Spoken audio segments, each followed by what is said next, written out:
Welcome to A Conversation with History. I'm Harry Chrysler of the Institute of International Studies.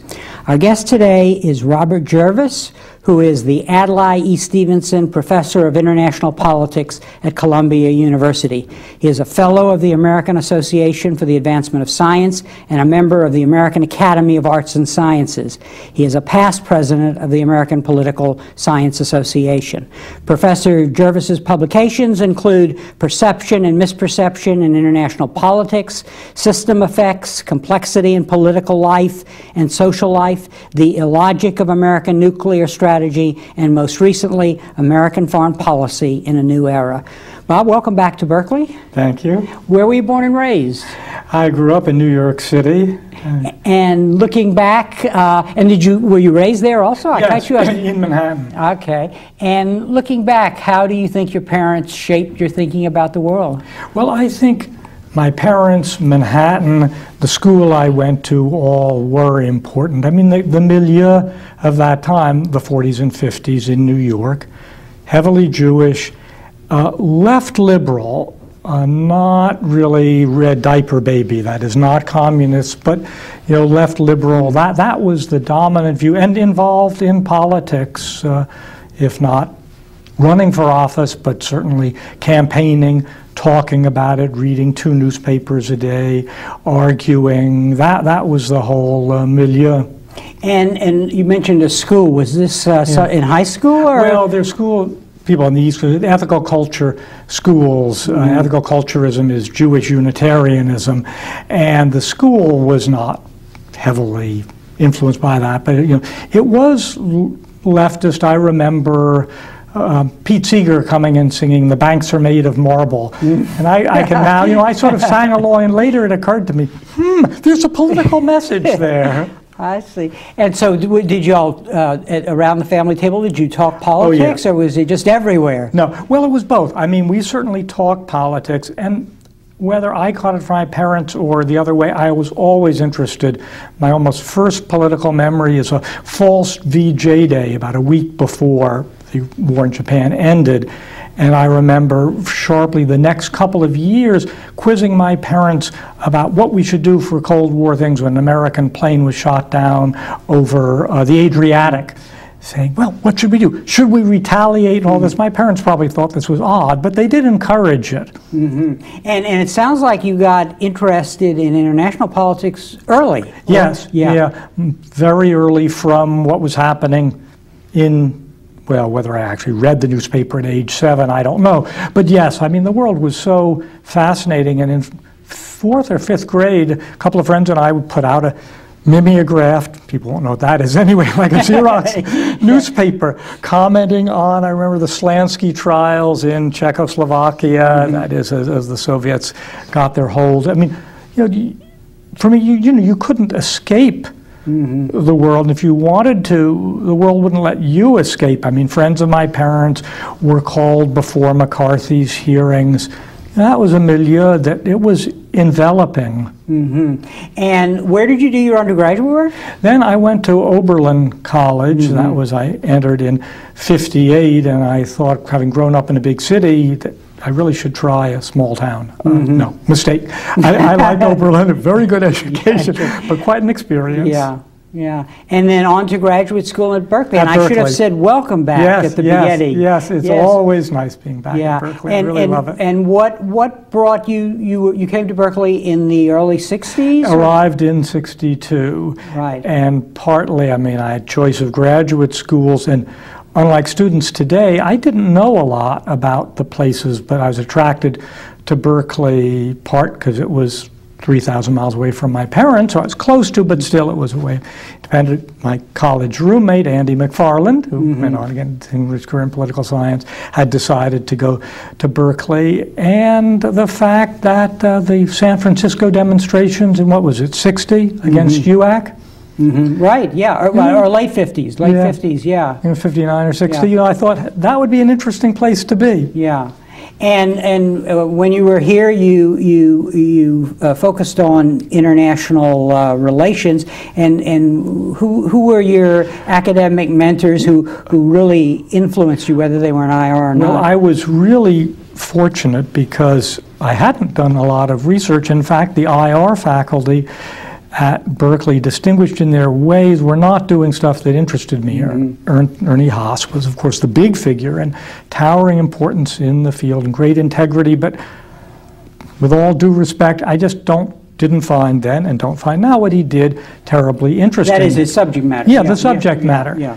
Well, also it's interesting that he was a reformer. Ernie was driven by the deep desire to change world politics. To be honest, I've done a little consulting, which we'll talk about, I hope, but I'm driven to understand it. If I could understand international politics in the 19th century, I'd be happy as a clam. You know, I don't care what it means now.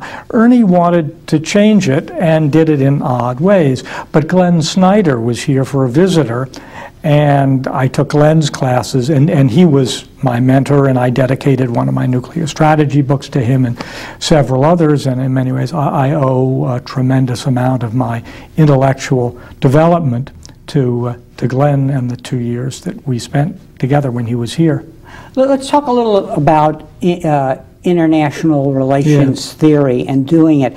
What does it take to do that work well, in terms of skills, in terms of temperament? That's interesting. Of course, now, skills is one of the right words. A tremendous amount of the field is either formal, using game theory, and I use informal game theory, but a lot of people do it formally, and a lot do a large N. That's statistical analyses. So any young person has to learn that. I read the stuff. I can't tell from my expression. I'm ambivalent. It's produced stuff of real value. I think there are real dangers taking away. I think, first, there are a lot of different ways to study. So there's no one method, no one approach, but I think it takes a fascination with international politics. I mean, every day I either pick up the newspaper or a history book and say, I can't explain that. Why did that happen?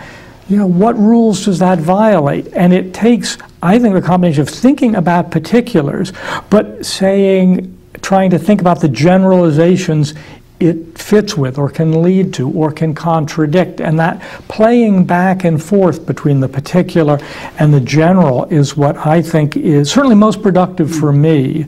And I think it's a constant grounding in saying, oh, wait a minute, am I keeping your theory anchored in something?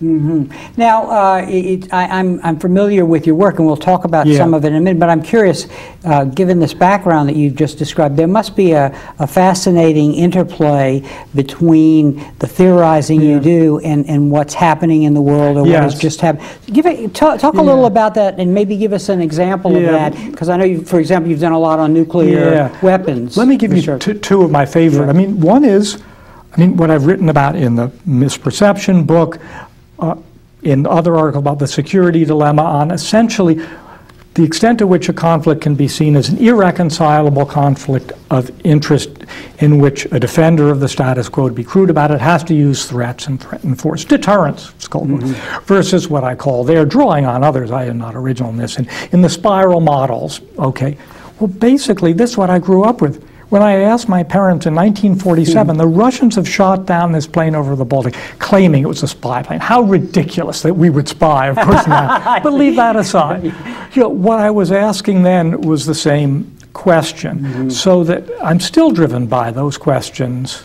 And then the other one, let me tell you the story. I've written 2 books on nuclear strategy. I'm always interested in my first book on the logic of images, very heavily influenced by Schelling and also I'm always interested in nuclear strategy. If you were in IR and you were in that era, you couldn't help it.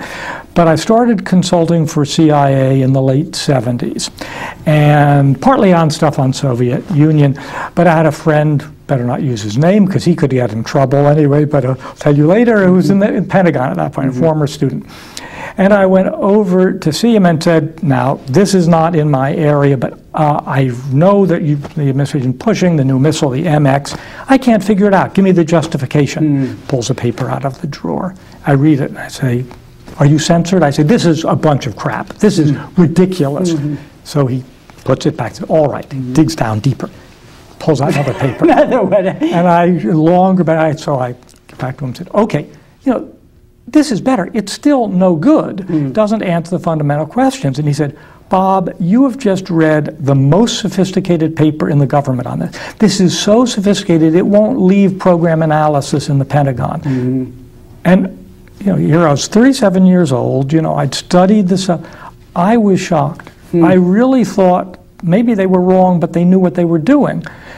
And on the plane going back to LA, I was teaching UCLA at the time, I sketched out the article that was Why Nuclear Superiority Doesn't Matter that led to those two books. So I think realizing that the government really didn't have a good rationale led me to think about arguments about nuclear superiority, nuclear strategy, in a way that I'd never thought of it before. Now, in principle, I could have gotten there without this silly paper.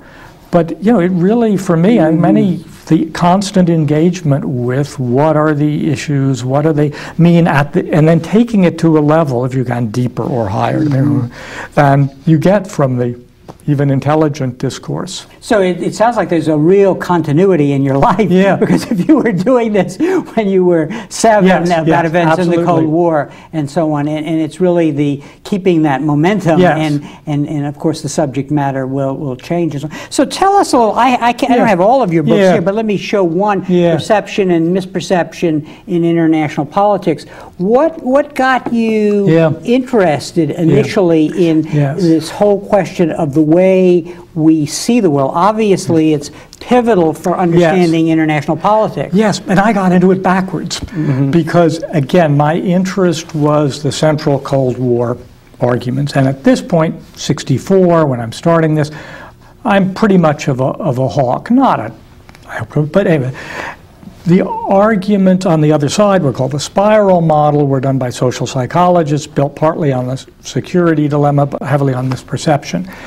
So to get into that, I was going to rebut them, but it struck me that I thought they were wrong on the Cold War. Now I'm not sure, but that was an interesting topic that IR hadn't covered. So then I was led into it in that sort of odd way. And we have a limited time, but in other words, I'm curious as to, at Berkeley you were getting a very good comparative politics education. I know because I know many of the people who were here with you at that time and so on. And so what tends to be your focus in misperception? Because behind all of this often is ideology, basically, and you were well grounded in that, because I know you were reading everything from Louis Hartz to probably Richard Hofstadter and the Paranoid Self. So how do you find what is really important and zero in on that, which is clearly what you're doing? Well, that's interesting. We didn't do a lot on ideology, but I was struck by the Louis Hartz book that Mike Rogan, a marvelous Berkeley professor, assigned. And I still think Hartz's analysis of America and why it can't see the world right because of its unusual social structure has a lot to be said. And the great thing about Berkeley then, and I hope now, is it left us alone, the graduate students. It didn't tell us what to do. It said, here are a lot of things to read and think and talk about, and we'll help you. But you go out and explore. Sort of, in retrospect, looks a little risky. And I was looking at the Perception and Misperception book in your concluding section, and there you say, well, it's hard to really write a conclusion here, but you say empathy for the other side. That is, how do we understand why we're misperceiving or our adversary is misperceiving? We need empathy for the other side. Make assumptions and predictions explicit. Encourage the formulation of alternative images. Don't let interested parties define perceptions and know the common errors of perception. A short list there, very powerful, and it seems like a lot of our policymakers still haven't learned those lessons. It is funny, I have not gone back and read that, but as you know, what I'm talking about later today and work I've done on intelligence failures, that list is, it'll be on the view graphs. Today it was on the conclusions when I did postmortem for CIA on why they were slow to see the Shah would fall over 25 years ago. People in CIA, have read the book and the analysts and really like it. Very hard lessons to internalize, but you're right. I could put them right back on the view graphs for the Iraq WMD case. And we're going to talk about that in a minute. Now, you are in the field of international relations. You are, I think it's fair to say, a realist. Yes. So help us understand what realism is about in the way it sees the world. Yeah. Well, I think it really is very important for understanding current American foreign policy. Almost everyone, whether they like American foreign policy, don't like it, see it in terms of internal sources. America, we're doing good for the world because we're good internally. Or the people who think that we're doing evil in various ways trace it back to a tradition of American imperialism. You're starting with the genocide of the Indians. We can go through, you've had Chomsky on it, we can go through the left-wing rap. It's pretty straightforward. What almost no one does is say, wait a minute, the United States, for heaven's sake, is a state. It is a country in international politics. There is tremendous continuity. U.S. is behaving like a normal superpower, which the world has rarely seen. If you will, the core belief in realism is both from the international system and from human nature. Unless people or larger entities are checked externally by the world, they will gratify their whims and impulses. It's what the U.S. is doing. It's what any realist from Hans Morgenthau or Thucydides through Ken Waltz from a different perspective would lead us to expect. And Ken, in a way, predicted this, an article in '91. It leads you to believe, no, maybe not true, that there's here, much as I like Hart's and his American uniqueness, the U.S. is neither uniquely good nor uniquely evil. It's what Britain did when it had the ability to do it. It's what great powers will do this. So how, let's bring it up to date now, because, 9/11 and that attack by the Al-Qaeda network really changed us. Yes. Now, but then another question is, did it change the world? Yes. So let me hear you bring your realist lenses here and help us understand that. Yeah. Well, the first thing is, it changed George Bush enormously. I know people who argue the other side. If we want, we can go into it. But I think it did. He says it changed him enormously. Here, I believe him. Those people like me and many others who had studied international politics for years, it didn't change us. We were shocked but not surprised. That is, we did not predict the day, the time, the method. We all predicted a large terrorist attack on the U.S. But it did change Bush and American foreign policy. I don't think terrorism is a world-changing. It changes the world because it's changed American foreign policy. And the way I see it changing American foreign policy is it being one of a number of possible events that triggered the U.S. to do what I would expect a great power to do at one time or another. That is, decide to run wild. And there was nothing out there to check it. I think this is foolish because I think the terrorist threat is just much less than Bush claims and that the popular press has it. I think, we're being almost paranoid, or we've lost a sense of proportion on terrorism. And and we'll talk about this, but I want to unravel the pieces of this of this bowl of yarn. And I guess, what are the things that you point out in your newest book, which yes. I recommend very much, and I'm going to use it in my class, is called American Foreign Policy in a New Era. I'll put down the pen and hold it like that. And one of the things that you are emphasizing, because we are the hegemon in yes. the world, the sole superpower, that we, because of our military, our economic and other powers, are always able to act alone, yes. Even if we've previously acted otherwise. You recently, yes. you just a moment ago said that it was about balancing the power, and the reality is no one can do That's that right. now. I think that is right, and I know you were talking to Steve Wald a week or two yeah. ago, and I agree with Steve normatively. That is, we would like to see the U.S. cooperate more with others. I think Steve sees more of the so-called soft balancing against the U.S. as occurring. I think a little of it is, but I don't expect enormous, because Europe isn't going to unite. And I wish it would, because I would like them to be able to check us, but I don't think they're going to.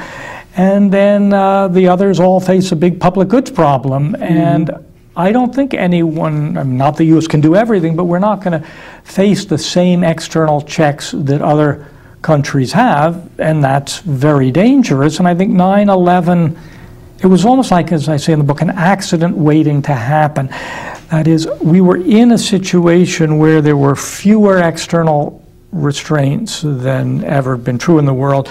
And I think kind of 9/11, sometime in the next generation, something would have triggered a sort of expansion of American active deployed power in the world as we've seen, and that's exactly what realism would lead you to expect, even if realism thinks this is foolish, bad for the world, and bad for the United States. And the important point here we should emphasize, because there may be people in the audience who don't know, that you as a realist look at see the world as it is, which is anarchical. Yeah. So the relative power you have to everybody else makes a very great difference about what you can choose. That's right. What you can choose to do. And one of the ideas that has clearly emerged during the Bush administration was implicit before, namely that we can act by different standards than yes. the rest of the world. Yes, and it's interesting that they have made this explicit, and in a way, this is intellectually honest. I think it's fair to say the Clinton administration, to the extent it had a foreign policy, which was really very slight, they wouldn't want to say that. And Madeleine Albright occasionally came close, but considered bad taste. In some ways, John Bolton is typical of this administration in not only being forthright, but believing that that's good, believing that you should speak the truth as you see it, very unlike normal diplomacy, but that's exactly right. We've said, in effect, preventive war, yes, we can do it, no one else can do it, not a matter of fairness. We are, as the major power, that's our role. We take care of everyone's problems, and they're not going to be able to do this. And we should explain to our audience, preventive war yes. means that although the administration and its documents have called it preemption. Preemptive, yes. Yeah, right. It's really prevent. So yes. we can choose the time and the yes. place to prevent something that happened that we perceive as a long-term threat. Preemption is short-term. You attack now because you expect you'll be attacked in the next few days. And that has a great legitimacy to it. It is very close to self-defense. Preventive is, there are a lot of bad things that could happen 4, 5, 10 years from now. We are going to maintain the world order that's good for us and good for everyone. So we're trying to rewrite the Non-Proliferation Treaty rules in a way that would make some sense if we could do it, but is very different from what's written, the sort of equality that's written down in the treaty. It's a very different world they have in mind. Your book is one of the few books, in my view, and I've read a lot of them, that really lays out the elements of this hegemonic position so thoroughly. And you say this, and I think it's very important. You say that as power expands, and you Yes. just explained, you know, what that power is unparalleled and unmatched in the history of the world and in a temporary situation, then the statement of interest also Yes. does. So when the bigger, more powerful you are, the more you think Yes. you have to do. Yes, I think, and it's a phrase that I'm not sure who first came, but I remember Bob Tucker, a marvelous realist, very theorist of American foreign policy, arguing, and others. Again, the heart of realism, partly for structural reasons, no world government, partly, I believe, for human nature. As your power expands, there are more things you're involved in. You know, there isn't a corner of the globe that something can happen doesn't touch on us. There, you know, revolution in Kazakhstan, whoops, American bases, there or implication for it. Remember Kissinger in the Cold War when Allende was first elected, and he joked Chile is a dagger pointed at the heart of Antarctica. And later he said, whoops. Yeah. You know, and I think I didn't really mean that. That was being too. What's happening in Chile affects the U.S. So everywhere, and it's in a way even more true now without the Soviet Union, because we didn't care about Kazakhstan in the Cold War. It's part of the Soviet Union. You know, where's a part of the world we don't care about? Doesn't exist. And the other element that you add to this equation in your book is that this is also true of fear. Yes. That in other words, you can, I guess you can be more fearful. Yes. You can use fear as a way of policy, but then you can spread that fear widely. Fear, I think, is an enormous driver of international politics. Again, I'd go back to Thucydides because of the Peloponnesian Wars, the growth of Athenian power and the fear it created in others. What we call the security dilemma, which is the way in which one country increases its power and makes others less secure. I think this isn't the root cause, but it's one of the 2 or 3 root causes of international politics.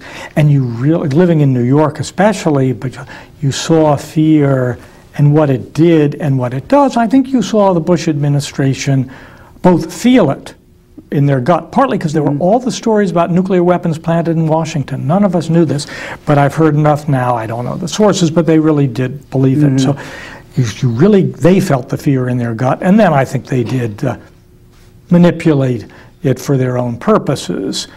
No, it's international politics is a great home of fear.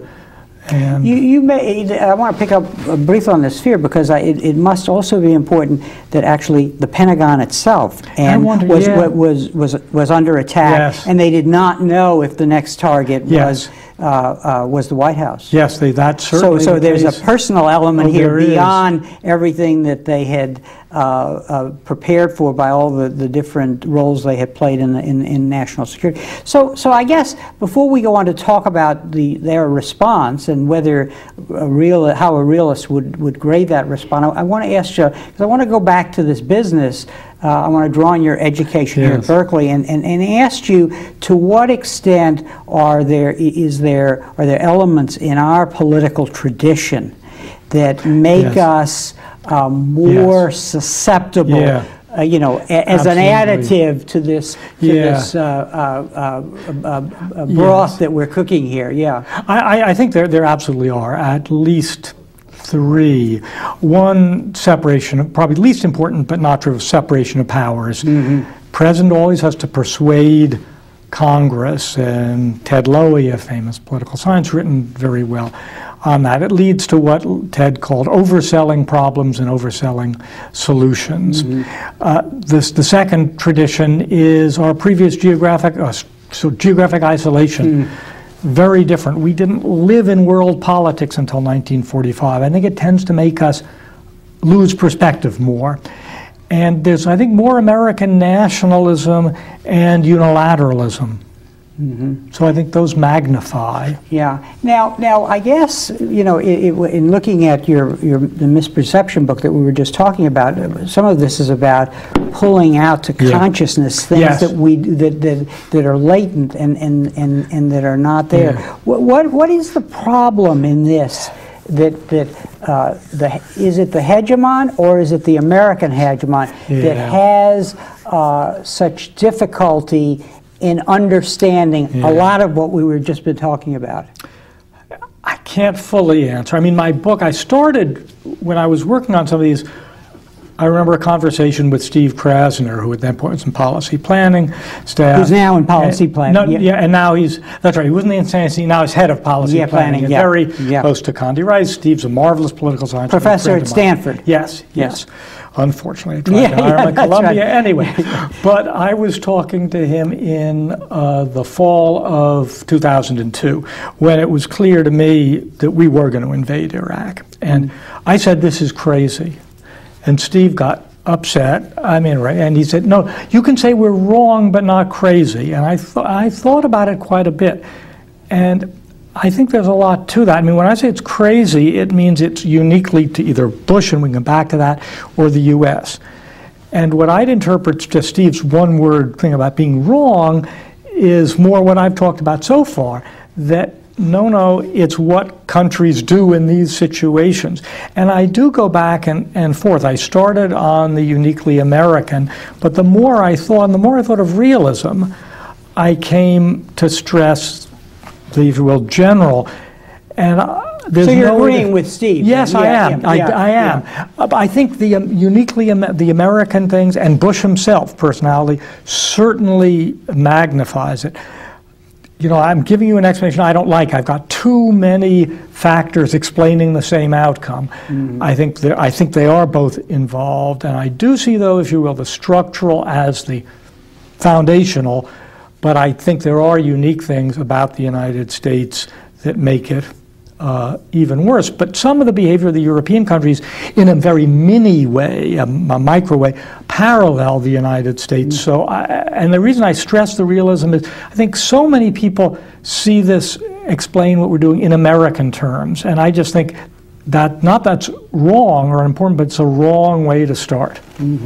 Now, you've worked a lot on nuclear weapons, and when you we're going to talk a minute about the Bush Doctrine and the failure of intelligence, but one of the things that I think there seems to be universal consensus about is that the fear is of terrorists with weapons of mass destruction. Absolutely. Now, that link between these two phenomena, to what extent is that also driving this fear? And if so, is that legitimate? Is that a new concern?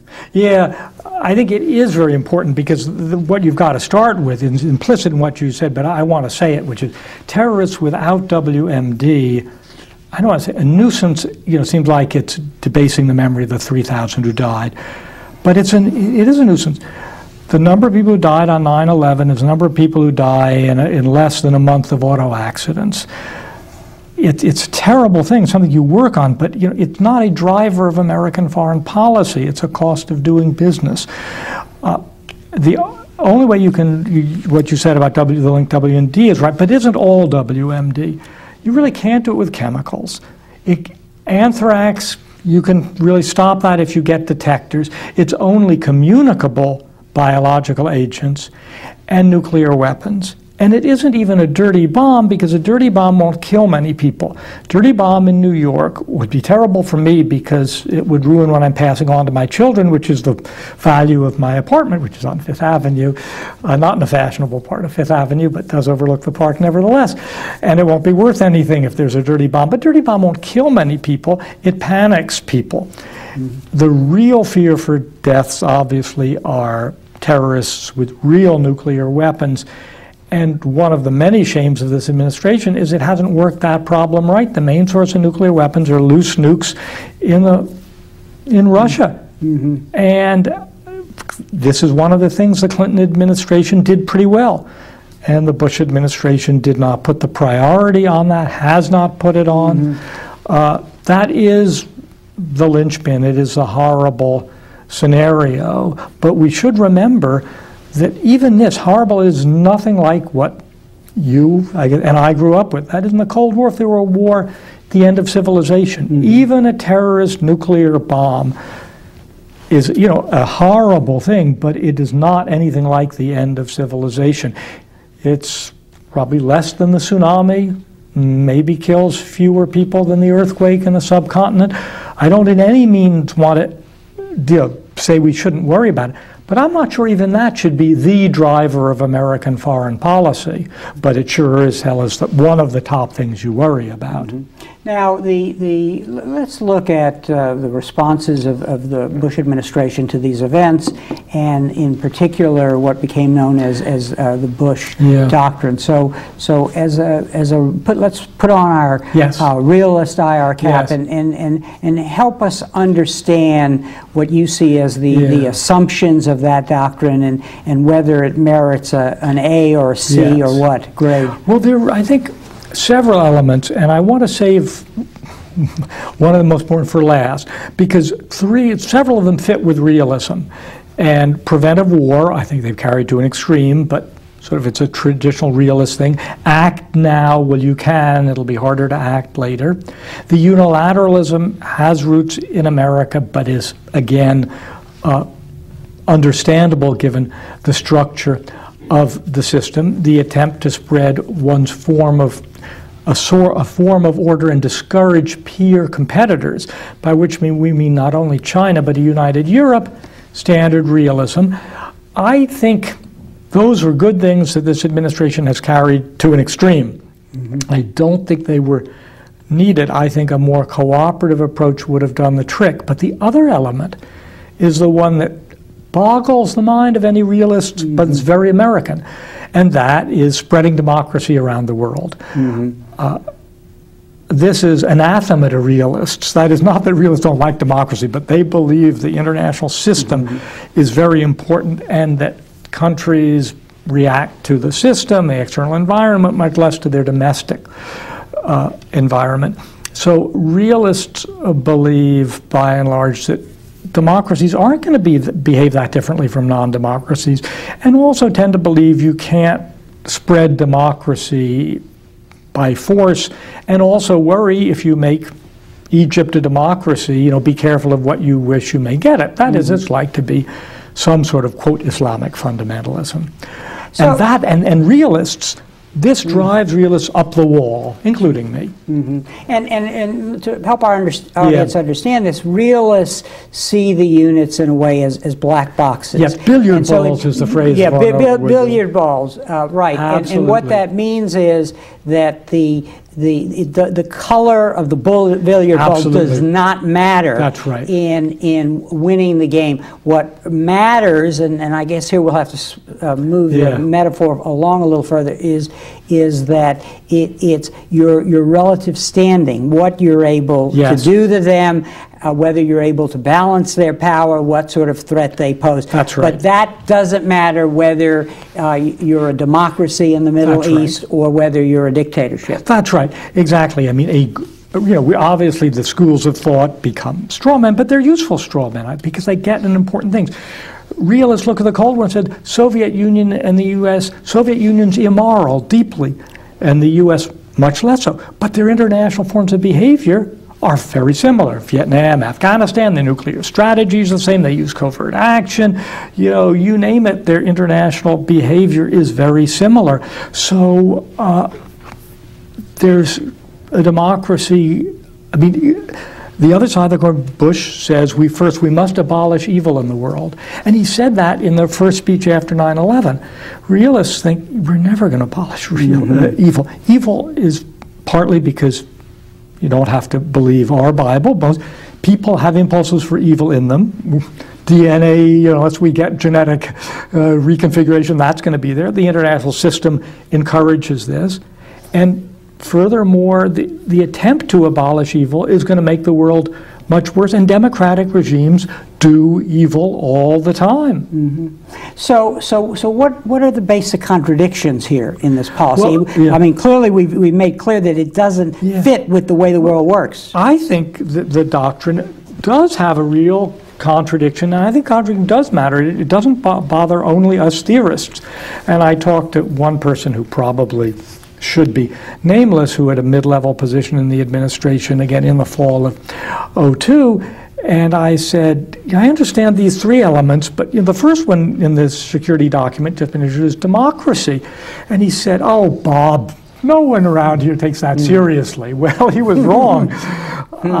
And those things will come to contradict each other out in the real world.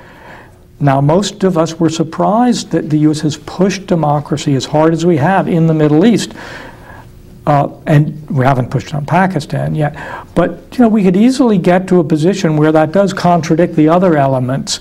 And it isn't clear how in the next 3 years the administration is going to handle that mixture. Now, at the core of this, once you go down this road, is if and let's use an interpersonal analogy here, if I fear that you're going to attack me, absolutely, and I want to put up, attack you first, or prevent you from doing that, as all of your work in the social sciences would point, we really are very dependent at this point on information. Yes. I have to know what it is you intend, what your capabilities are, what is the history of the way you've acted toward me, on and on.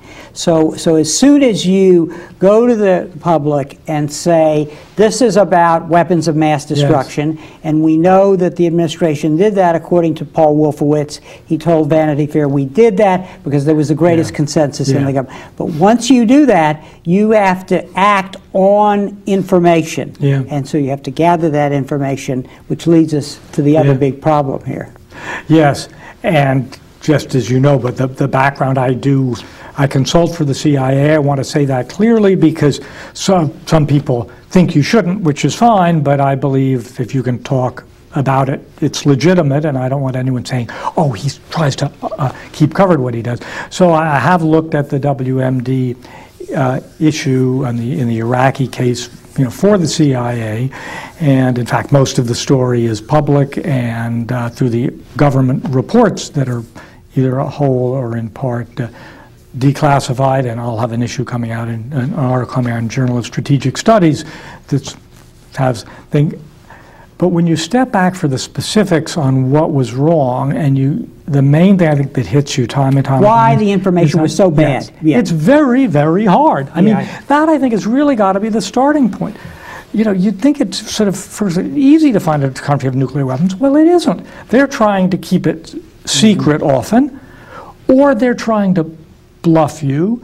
The North Koreans have said they have nuclear weapons. Do they? Well, I've talked to the people who know the most about it in the U.S. government, and they smile, not because they can't tell me what they know. They can, but because you can't be sure. They've said it. I mean, how would you know? You'd know if you had an agent who was high up in the program. You'd know maybe if you had someone who was a technician who'd gone in there and patted the bomb and said, oh, it's warm, okay, there's plutonium in there. It could be an elaborate bluff. It's very hard to know that. And in the Iraq case, it was sort of all sorts of inner games he was playing, Saddam was saying, that was very hard to penetrate. So you need good information, and you can't get it, and decision makers psychologically have to pretend they have it because they have to persuade people, and they have to act, and they can't psychologically face up to how little they know. And you studied this, and it's very clear that one of the things going on here was that everybody really had the same assumptions, and they were essentially sharing almost the same pieces of information. So we had no B team, no team saying, well, let's challenge what's being said, and we had no way to think out of the box. Is that a fair summary? It is. According to Hans Blix, the only person he knew who doubted it was not him. He thought they had not as much as you were saying, but serious programs. But the only person he knew who doubted it was Chirac. He said, Chirac, and Chirac said that. Blix looked startled. Chirac said, My intelligence service tells me they have it, but I don't believe them. These intelligence services, they intoxicate each other. And I think that is part of it. And it became so deeply rooted in conventional wisdom that, remember, almost none of the opponents of the war challenged it. Partly because it didn't make sense. If Saddam didn't have an active nuclear weapons program, why was he committing suicide? Why didn't he not only let the inspectors in, but welcome them, which he didn't? Really show them everything. He could have shown that he didn't have nuclear weapons, same way that Libya, when they made the agreement, pretty much convincingly showed what it had. Why didn't Saddam do it? The Delphi report has some answers, not very convincing, but at the time, excuse me, if you'd produced what we, quote, know now and put it on a decision maker's desk, he or she would have laughed. It seems wildly implausible. But was it, I think this comes out of the Delphi report, that he was one element amidst all of his irrationality was not letting his potential adversaries in the region know what it is he didn't have. It looks like he wanted, among the things, he wanted to deter Iran. But in the whole scheme of things, this, if I'd been his advisor, I would have said, boss, Iran is third order on your problems. And anyway, Iran isn't going to attack. And if it does, the U.S. actually will have to protect you.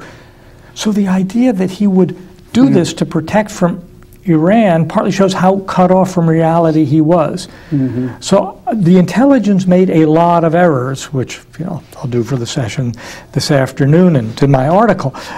But boy, this was a harder one than many of the others. But I think the essential point is intelligence is going to be wrong a lot. And making policy, I say decision makers have trouble understanding the limits of that, because it's very scary to say, I'm going to make a war and peace decision on the basis of information that's, what, 60% reliable?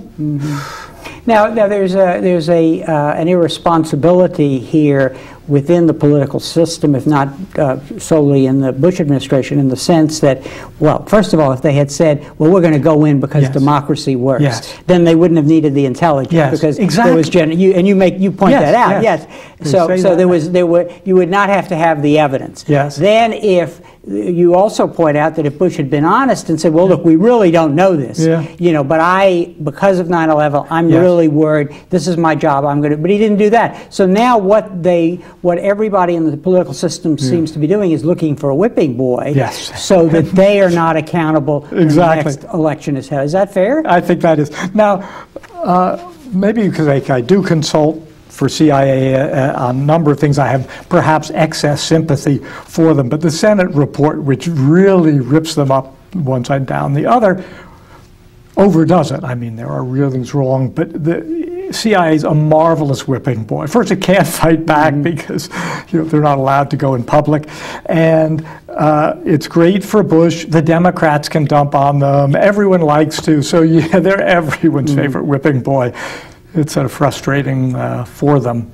Now, so let's get you to put on. I want to draw on this picture of yourself that you've shown. Asking all these questions and so on, and this big question of the politicization of this decision to go to war, and it seems that what does an analyst such as yourself looking at this?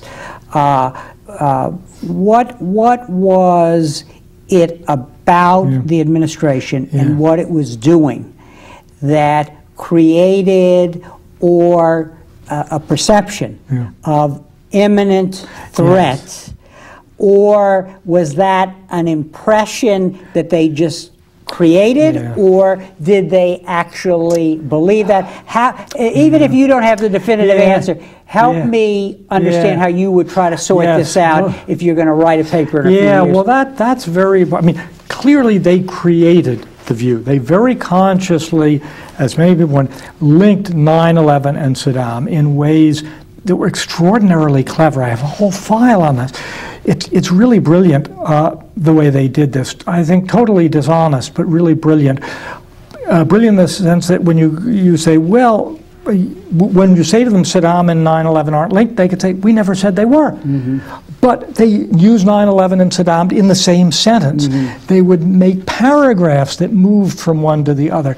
I mean, I assign these speeches in my class. It's incredibly powerful political rhetoric.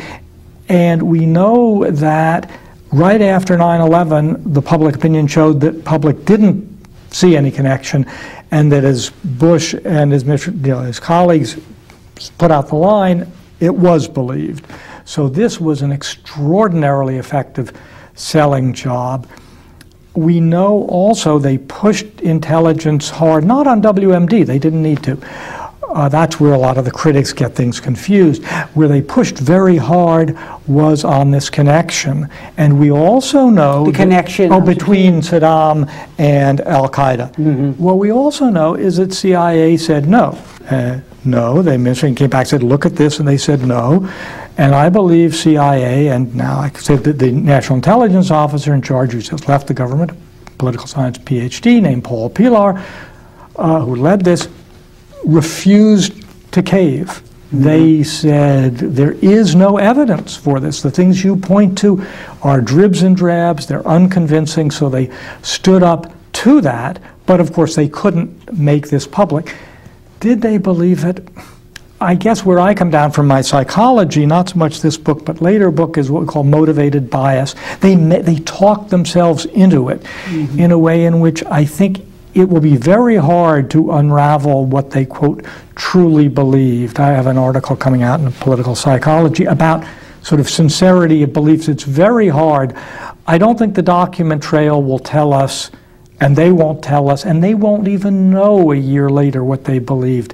This is going to be, I think, one of the abiding mysteries of this, is to how they came to believe what they say. Because I think they'd pass a lie detector test on it, but how they came to believe these things, and whether they really believed the Iraq Al-Qaeda connection in the face of large amount of evidence, I don't know. Is there an element here that in a way they were realists, but either misguided or C+ students? I want to go back to this whole question of, well, if you have terrorism, you have to have a state that actually was a patron of the. I mean, so they were coming from that position, right? I think that's very important. I mean, before 9/11, they paid no attention to terrorism, almost no. To the extent they did, it was exactly that, the linkages to states. Their foreign policy was heavily state-driven, and I think that predisposed them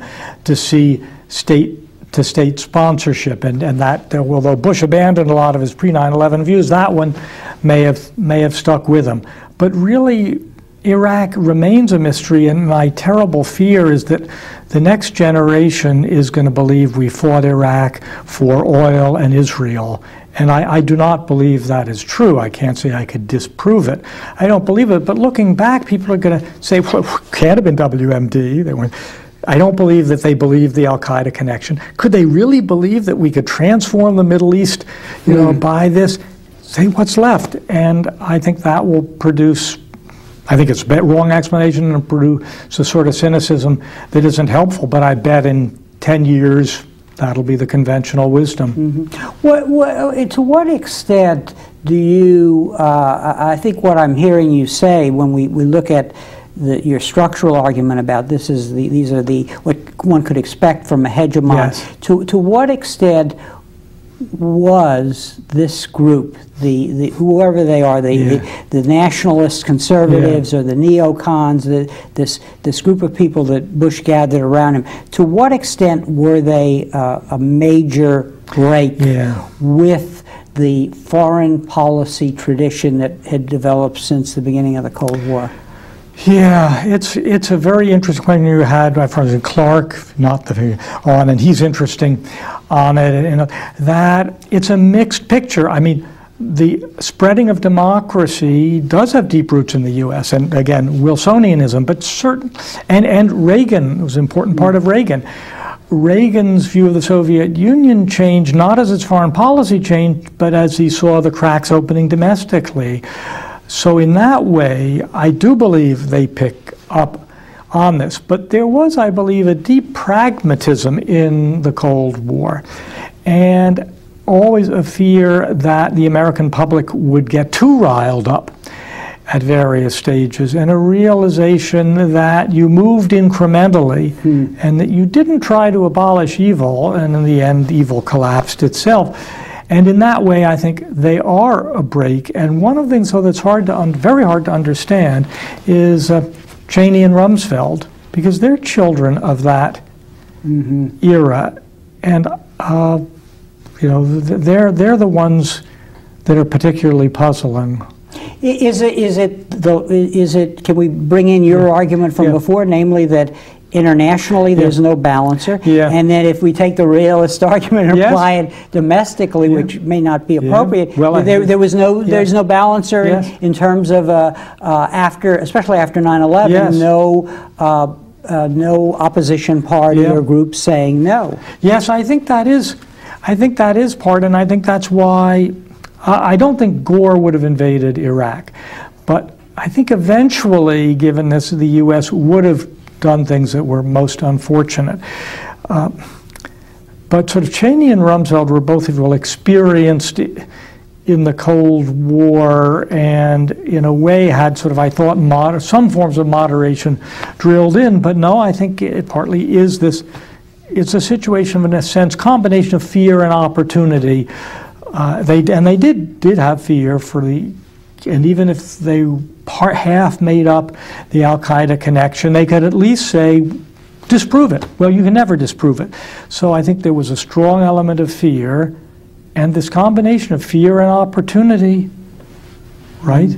That's very, very powerful. Ignition, yeah. Yes. And so I guess the question is, looking down the road, where will the balancing come? I mean, do we wait 20 or 30 years for China to rise? Is it that there will be a reaction, kind of an inner balancing within the political system? Is that where we have to look?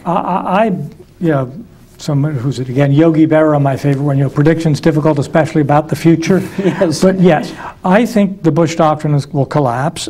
I think it is collapsing. There's a very good article in the current issue of Foreign Affairs by John Mueller, who's and if you ever get John out here, you've got to do it. He's just marvelous. And he's among other things, expert on public opinion. He points to the incredible fall in support, and the article's titled "The Iraq Syndrome," that there's going to be a pulling in of horns in a way that will be good and will simultaneously be bad. I think that this is inevitable.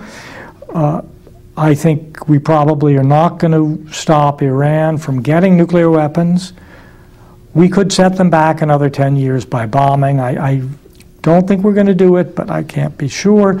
That I think you'll find American public isn't going to support adventures, and you will get, as Ken Waltz would predict, nuclear weapons spreading, because when Iran gets them, others will get it, and that will increase the cost for the U.S. of intervening. I think that's the way, that combination of the U.S. pulling back, others engaging in self-protection and self-aggrandizement. You can argue a world would be better if the U.S. could do a consistent Bush doctrine, a consistent hegemony. Domestically, the U.S. cannot follow that consistent policy. So whether that other world's going to be better than a real Bush world, I don't know. But we can't have a real Bush world. The U.S. domestic system will not support it. On that note, Bob, I want to thank you very much for coming back to Berkeley this week, and also thank you for being on our program. Thank you. And I want to show our audience your book again, American Foreign Policy in a New Era, which I read and heartily recommend. So thanks a lot, Bob. Well, thank you, Harry. Really enjoyed it. And thank you very much for joining us for this conversation with history.